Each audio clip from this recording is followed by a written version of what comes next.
مثال دی نشت پخائس کی بے مثالت یہ قربان لتا شمڈر احسن الجمالت یہ.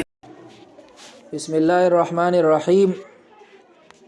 دری خبرې به مونږ نن ذکر کوو. یو خبر دا چې امام بخاری رحمت الله علیه او غیر مقلدین، آیا امام بخاری رحمت الله علیه مقلدو که غیر مقلدو؟ امام بخاری رحمت الله علیه مقلدو که غیر مقلدو؟ نمبر دو، امام بخاری رحمت الله علیه چې دا کوم ابواب ذکر کړي هغه د کوم مذهب او مسلک په بنیاد باندې هغه دا ذکر کړي. او نمبر 3، د امام بخاری رحمت الله علیه چې کوم احادیث مبارکه لري آیا په دې باندې د غیر مقلدین او عمل شته که نشته؟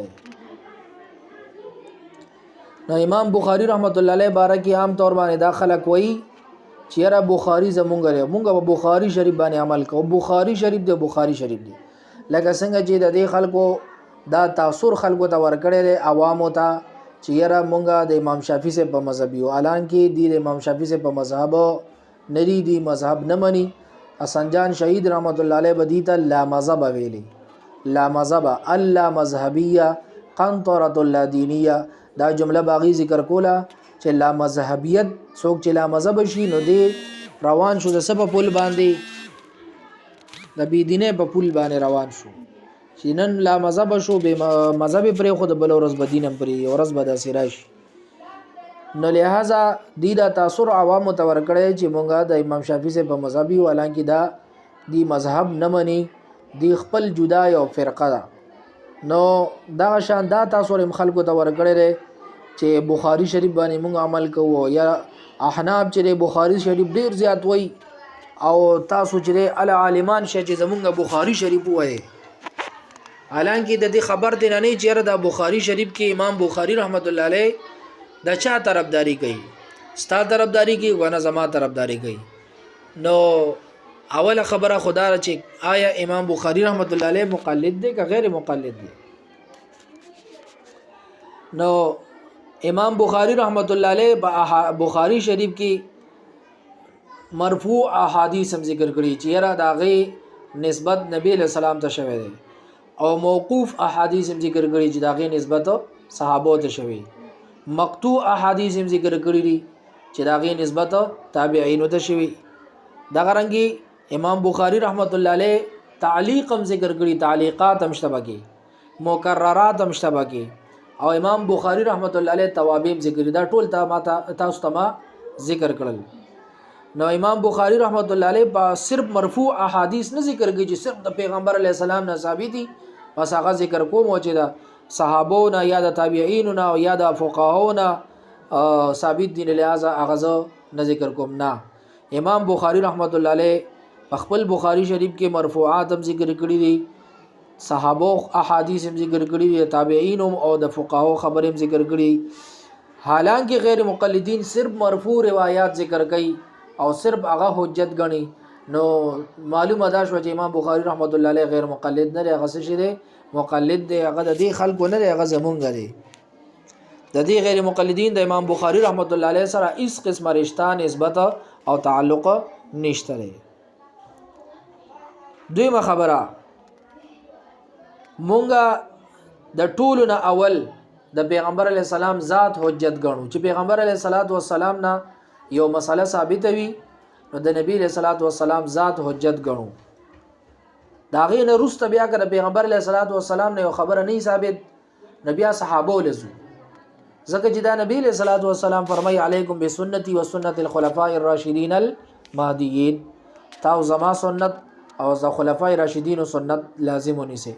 نبی علیہ السلام فرمای فقتدوا بالذین من بعد ابي بکر و عمر، زمانه رسته د ابوبکر صدیق او د عمر صاحب تاسو اقتدا وکي. نبی علیہ السلام له بډیراله او ته فرمای چې سبال راشه هغه ودی کتا سنوي نو زبیا نبی علیہ السلام ته فرمای فاتی ابا بکر بیا ابوبکر صدیق لراشه.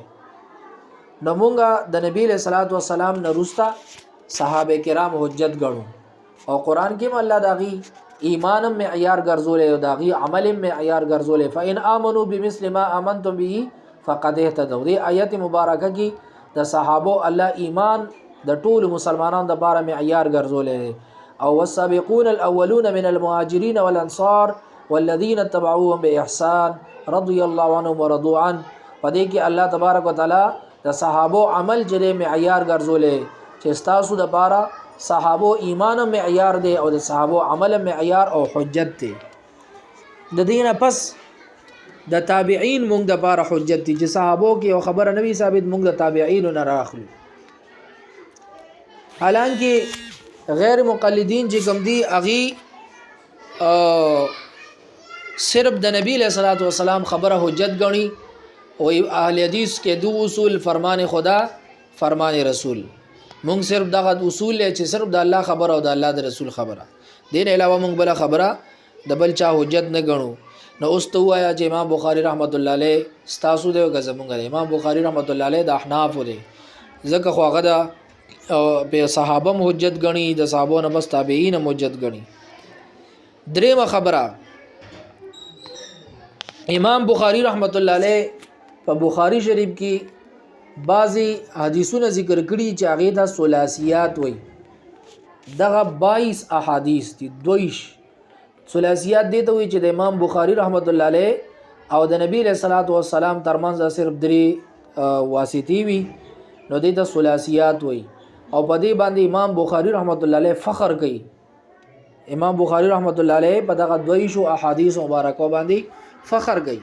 په دې 22 احادیث مبارکه کې تقریبا 60 احادیث مبارکه د امام بخاری رحمت الله علیه د چا نغشتي دي د امام ابو حنیفه رحمت الله علیه د شاګردانو نغشتي چې هغه به فخر کوي باغې کې 20 احادیث چې په دغه 20 احادیثو کې یولس احادیث د امام صاحب د شاګرد مکی بن ابراهیم داغه نغشتي دي.